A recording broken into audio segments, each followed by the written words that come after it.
good afternoon. Thank you all for being here. With me are Lieutenant Governor Boyd Rutherford and our Chief Legislative Officer, Senator Chris Schenck. We're nearing the end of the annual 90-day legislative session. Not that I'm counting or anything, but there are only 26 more days left. And only 26 days left, 3.5 weeks for the legislature to pass legislation and to reach agreement on the FY18 budget. We began this year by introducing a robust legislative agenda, including 34 important, common sense, bipartisan initiatives to change Maryland for the better. We urge members of the legislature to put aside partisanship and to work together with us to continue making progress for our state. We're pleased that progress is being made on a number of our initiatives.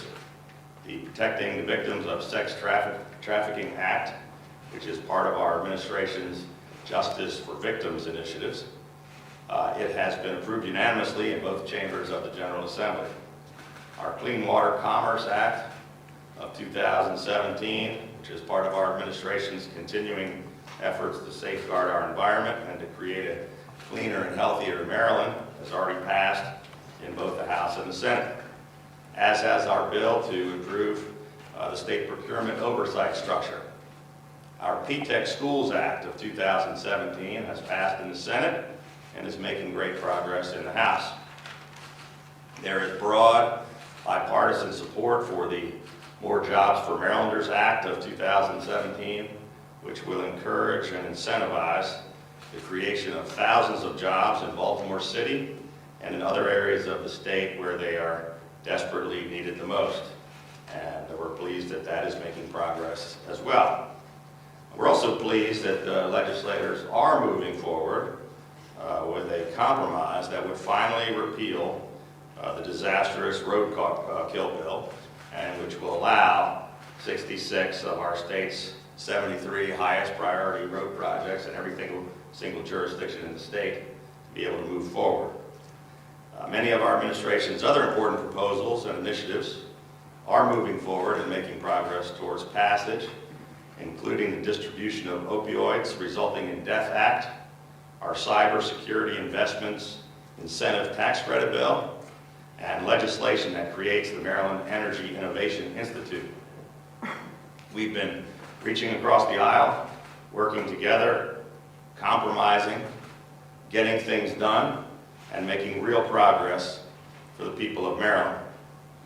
Unfortunately, over the last 64 days, there have also been several detours to our continued progress, the result of some actions taken by the legislature, including attempts to change the rules, like removing gubernatorial oversight and final decision-making authority over paroles and commutations for those serving life sentences, and altering the powers of the Attorney General for the first time since 1864 during the Civil War by granting wide-ranging powers to the AG and enabling him to act completely independently, almost as a fourth branch of government without any restraint or oversight.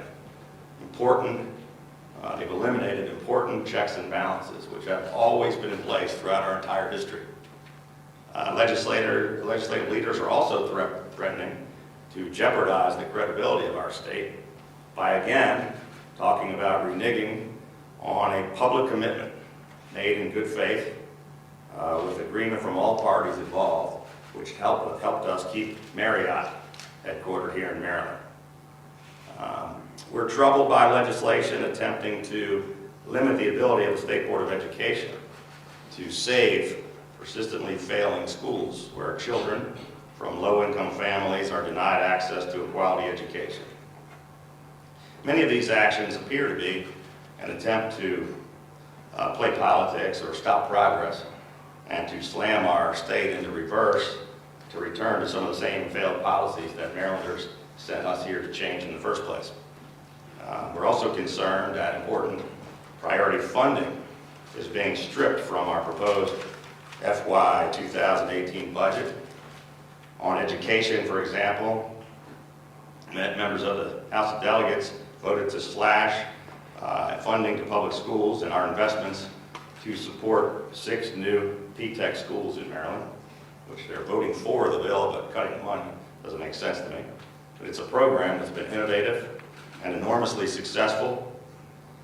And they're also attempting to cut $1 million from the Education Innovation Fund. Not sure what they have against innovation in education. And in a very unusual, hypocritical, and frankly disingenuous way, legislators are attempting to strip nearly $5 million from their own education program, an initiative which was proposed last year by the Senate President and the Speaker, which had 8 Democratic sponsors, and which received nearly unanimous bipartisan support. Sadly and inexplicably, these same legislators who proposed the boost bill and who strongly supported it and all voted for it last year, they're now simply playing politics by attempting to cut this important funding, limiting opportunities for deserving kids in our state. Keeping Marylanders safe is among our most important responsibilities. However, legislative leaders are proposing the elimination of 50 state troopers, and they want to slash the budget of the Maryland State Police by $2 million. They are proposing eliminating an entire trooper class, and it's simply wrong. I mean, to cut the state police at a time when our state is experiencing such violence and a heroin epidemic is simply unconscionable. Members of the House also stripped $5 million from the Maryland Economic Development Assistance Authority, which helps businesses grow and add jobs. They're cutting $4 million from the Small, Minority, and Women-Owned Business Investment Account. I have no idea why. Maybe some of you should ask them. The focus of our administration has been on restoring Maryland's economy, and we have been putting more people to work. In fact, 86,000 more so far. But the legislature's misplaced priorities and short-sighted actions would only serve to create roadblocks to our continued progress. More than 2/3 of the legislative session has already passed, and again, as I said, there are only 26 days left, and yet the legislature seems to have made little or no progress on many of our most important initiatives. Earlier this year, we introduced the Student Debt Relief Act of 2017, a popular bipartisan measure supported by an overwhelming majority of Marylanders, which would help young adults get out from underneath the weight of crippling college debt. Committees in both the House and the Senate did hear these bills a while ago, but there's been no movement whatsoever since then. We need to work together and get it done.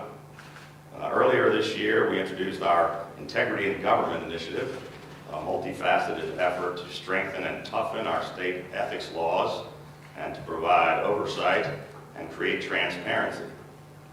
We're pleased that the House is taking up our ethics bill and appears to be making some progress, but much more needs to be done.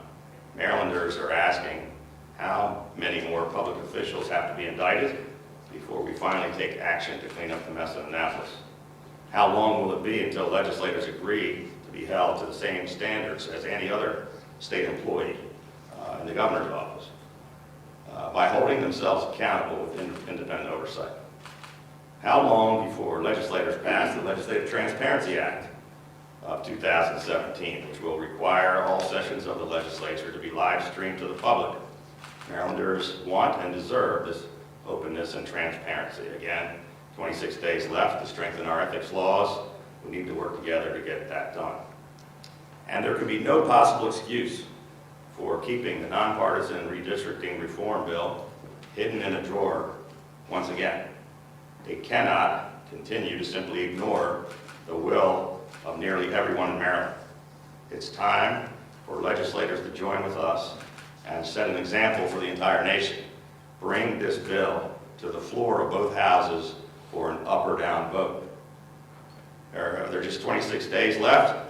We need to work together and get that done. Finally, I want to make something very clear. I support common sense paid sick leave for Marylanders. We proposed a fair, balanced, bipartisan, common sense measure to expand sick leave, while also making sure that we didn't crush small businesses and kill jobs. Sadly, That bill hasn't even moved out of committee. However, earlier this morning, the Senate passed a terrible paid sick leave bill on second reader. That would be disastrous for our economy, which would hurt hundreds of small businesses and would likely cost us thousands of jobs. This bill and another one in the House are not compromise common sense bills. They are far worse than the ones that even liberal Democrats have voted against already 5 straight times. If either of these job-killing bills reaches my desk, they are dead on arrival. I will veto them immediately because they will simply kill businesses and jobs. These bills are not really serious proposals.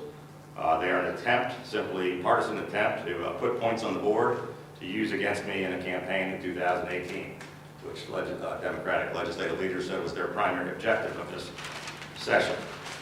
I think it's time to put politics aside and get back to the serious work of actually helping more hardworking Marylanders gain access to sick leave. Working together, we can still pass a common sense bill before the session is over. With 26 days left, we want to work together to get it done. We will continue to reach out, we'll continue to listen, we will continue to engage, and we remain committed to bipartisan compromise in order to continue to change Maryland for the better. At this time, I'd be happy to answer any questions. Governor, you mentioned that the paid sick leave bills passed by the House and the Senate are dead on arrival. They've obviously killed your bill in committee. Given the fact that you've established that theirs is unacceptable and they believe yours is unacceptable, is there a compromise position for you that you could offer that? We're still going to continue to work together to try to find a compromise, but as I said, these bills are far worse than the ones that they voted against 5 times. But is that compromise only Sure, only your bill, or is there something, well, as long as, is there a middle ground? We don't have a specific wording of a bill that has to be. We're happy to work with them, but the marker we laid down was we didn't want a bill that was actually going to hurt our economy, cost us businesses, and kill thousands of jobs, and I believe that's what their bill does. Governor, where do you draw the line on that bill? Is there a certain size business that you will find acceptable and a certain size that you won't find acceptable? Well, it's not really about that. So our proposal actually has the potential to cover far more people. Nobody in this room has ever talked about that, but our bill provides tax incentives for all business, all small businesses down to one employee. So if people took advantage of the tax incentives and offered the paid sick leave to their employees, which we're trying to encourage them to do, our bill covers far more people. The federal government defines a small business as 50 or less. We use the federal government standard. That's the standard for the Affordable Care Act. That's the standard for the Family Leave Act. And it's the legislature who wants to play up and down. It should be 15 or 20 or 30. They do nothing for the people below 15, and our bill does. So, I mean, we're willing to work and compromise, but it's not. Most of the media attention has been around as if 50 employees or 15, and ours doesn't cover enough. None of that is really true, and that's not the main point. The main point is a difference between providing incentives so that businesses can do it versus forcing them to spend lots of money and then potentially making them fire people. Governor, have you decided whether or not to sign the bill to permanently ban fracking? I haven't seen the bill yet, but we'll certainly take a look at it when it comes up. I mean, as you know, we don't do fracking in Maryland. We've got a moratorium in place, and we proposed the toughest fracking regulations out of all 50 states in America. So I don't know that one's necessary, but we'll take a look at whatever the legislature decides they want to do with it. Governor, at the top you mentioned the repeal of the roadkill bill, calling it a compromise. It's moving to the Senate. Senate President Miller famously said that it's not a repeal, it's just a delay for further study. But is this bill acceptable to you? Well, look, it doesn't matter to me what you want to call it or how you want to phrase it or who wants to take credit for it. It's not did Senator Miller win or did our administration win. The people of Maryland have won because all of our most important road priority projects can now move forward. 66 of them are now no longer being eliminated. We're not required to do the scoring. We don't have to rank the projects. And they're putting together a committee to study things for the next 2 years. I can assure you, while I'm governor, nothing like that will ever take effect. But I'm happy to have them study the issue for 2 more years and come up with a proposal that does make sense. But if you're governor in 2 years, there's a possibility this could come back. Yeah, we'll stop it again. Governor, I want to talk to you about executive nominations. You've had several of them. You've had a person withdraw. Give me your sense, if you will, of, I know you called it politics, But is there, I mean, because you had one person who was going on the school board who had some background issues. How do you square this, if you will? Yeah, well, look, first of all, as I said the other day, we admitted that was probably a mistake. There was a true-up, the guy withdrew his name, and we didn't move forward. But we also had a member of the legislature that we were appointing at the behest of the Baltimore City and the Democratic Central Committee that we had to withdraw the very day that he was supposed to be sworn in because he was indicted on felony charges. So that, some things just pop up at the last minute that you're not prepared for, which is why we start doing even deeper investigative checks on those appointments. Look, the issues I have with the appointments are the two most important ones are last week, Wendy Peters, who has been the acting secretary of planning for nearly a year, who was deputy secretary for 2 years, who had 8 years of planning experience in local government, was treated extremely unfairly and quite frankly in a demeaning, sexist way by the Executive Noms Committee. I thought it was disgraceful. She's eminently qualified. The previous cabinet secretary didn't have a planning degree. Many other people in the past have not, but she had more experience than many. I'm simply wrong. Most important executive nominations issue is, as I said last week, Senator Miller is holding up our health secretary in the middle of a health crisis. He's been every day for the past couple of months dealing with people in Washington, trying to protect our Medicare waiver, which could mean $2 billion to the state. He's working every day, working on trying to reach a compromise on the ACA to make sure that we're covered as an expansion state in Medicaid and we don't lose people off the rolls. It's another $1.5 billion, hundreds of thousands of people's lives are at stake, billions of dollars at this stake. And Mike Miller, for political reasons, is holding up the appointment of our health secretary, who hasn't even had a hearing. The guy, they actually tried to put wording into the budget that says we couldn't pay an acting secretary of health. So there would be no one running the department at a time when he's the point man. I was just on the phone with the White House yesterday and with Secretary Price with him, talking about how we're trying to protect Maryland. He was in Washington with me for meetings with the Vice President a couple of weeks ago. The fact that they haven't taken that up is the real appointments issue that you ought to be talking about. Last question. And I'm going to personally blame Mike Miller if anything happens because of his games playing. The National Weather Service has said that they had models, forecasts that showed that Monday they were not going to get as much snow as they had thought. And if they didn't share that information, I was wondering if you had any thoughts about that. I mean, is that information you would have liked to have had as a decision maker on whether to declare a state of emergency?